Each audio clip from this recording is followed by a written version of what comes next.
hear familiar footfalls. Come closer, Vestige. Welcome to the harbourage, Vestige. This is as comfortable a home as an old dried-up husk like myself could hope for.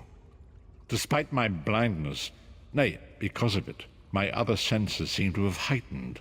This place had the right smell about it. Indeed, but let us of a sort. Enter my mind, Vestige, and walk with me through the shadows of past events.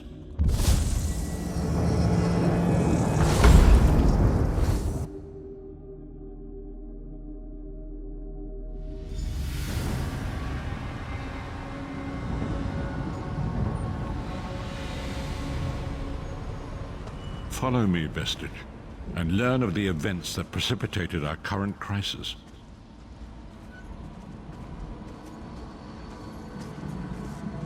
My part in the story began when I awoke on the steps of the Abbey of the Moth Priests, with no memory of my prior life. The Moth Priests took pity upon me and brought me into their fold. I was weak and near death.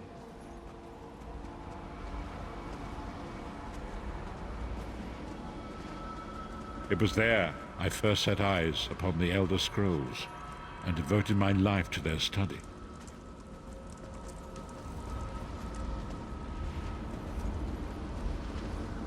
The scrolls allowed me to glimpse the very fabric of reality, but each profound insight dimmed my vision and eventually left me permanently blinded to the light of the world.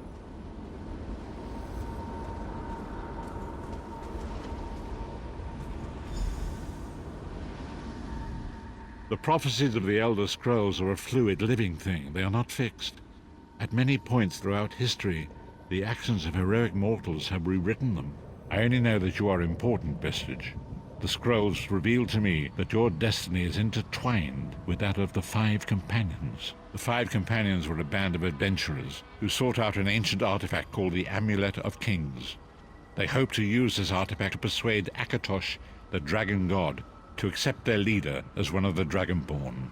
The Dragonborn are mortals destined for greatness, with the blood of the dragons in their veins. It is said that only a true Dragonborn could ignite the eternal dragon fires in the Imperial City. Baron Aquilarius, the son of a Colobian duke, who led a rebellion against the Emperor Leovic and took the crown himself. Alas, Varen was not truly a Dragonborn, as those who sit upon the ruby throne must be, in accordance with tradition.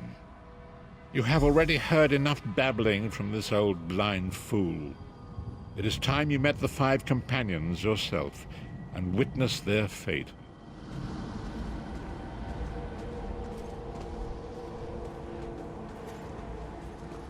The first companion, Lyris Titanborn, daughter of giants, was the mightiest warrior in the service of the Emperor. Next, Abnathan, a powerful sorcerer and Grand Chancellor to the Imperial Elder Council. The Red Guard Swordmaster, Sai Sahan, leader of the Imperial Dragon Guard. The Imperial Emperor, Baron Aquilarius, who attempted to light the dragon fires and failed.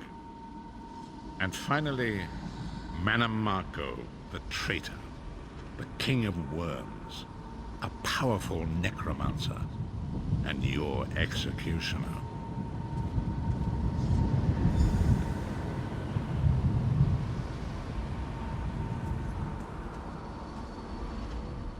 These were the Five Companions who set out from the Imperial City on an epic quest to recover the lost Amulet of Kings. Manamako convinced Varen that the amulet could be used to perform a ritual that would rekindle the dragon fires. He claimed this would please Akatosh and entice him to adopt Varen as one of the Dragonborn.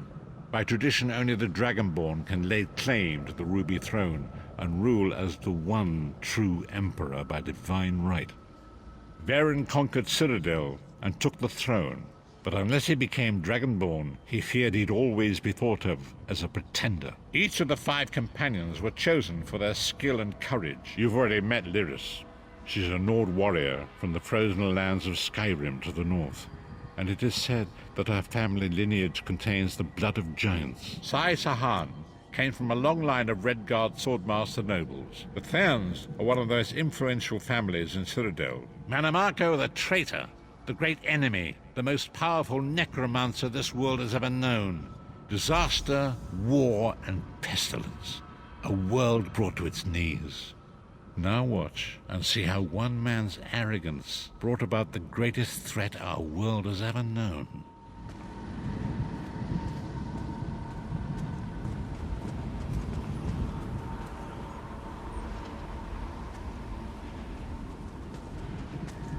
There it is. The Dragonfire Brazier. Mannimarco, you certain this will work? It will work, my liege. The Amulet of Kings will rekindle the dragon fires and ensure your rightful place as Emperor. You have my word. It better work, Mannimarco, or you'll find your neck at the business end of my axe. My lord, I wonder if you'd muzzle your half-giant pet. She really is annoying. Enough, both of you. We are here to ensure my lord's rightful claim to the Ruby Throne. Abner, begin the ritual. I have a destiny to fulfill. By the lighting of the dragon fires, I claim my rightful lineage. By the fires of creation, let me be reborn. By the will of Akatosh, I proclaim myself Dragonborn.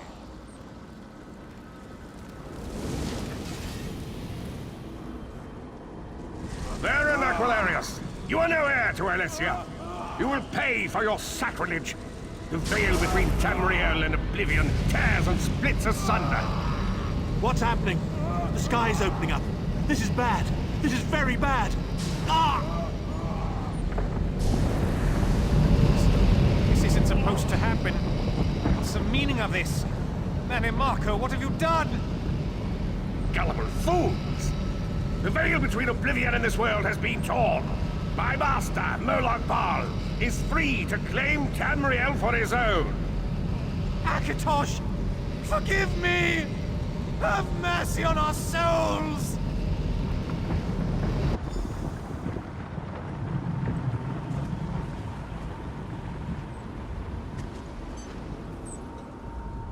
The ritual tore the veil between Nairn and Oblivion, allowing Mannimarco to begin stealing the souls his master needed to power the Dark Anchors and initiate the Plane Meld.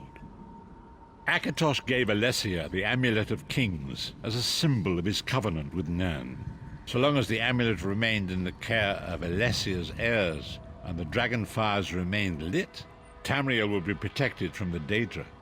Mannimarco tricked Varen into breaking the covenant, and the veil between Oblivion and Nairn was torn.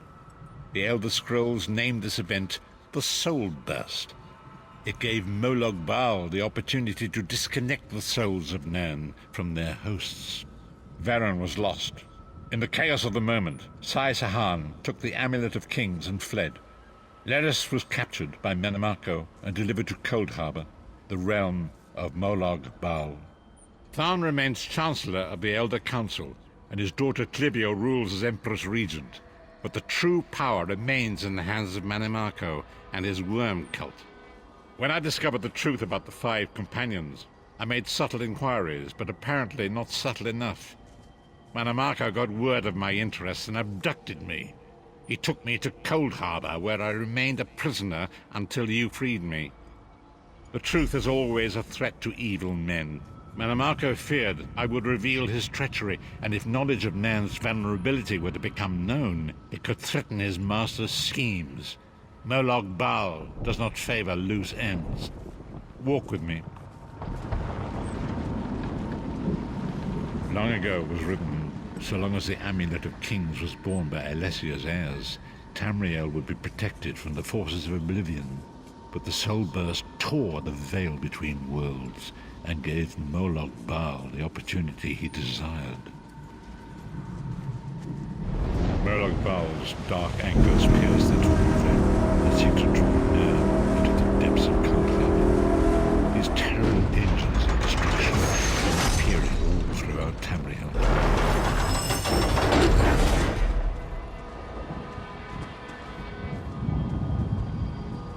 If the Lord of Brutality and Domination is successful, He will merge our world and his own in a terrible plane meld.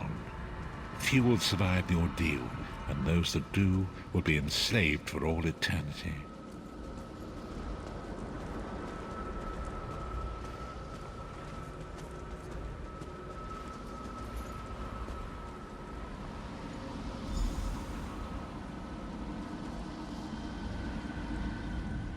And so it falls to us, Vestige. We must stop Molag Bal and his dark anchors, or our world is doomed. And now history seems to have caught up with us. Shall we return to the harborage? As you say.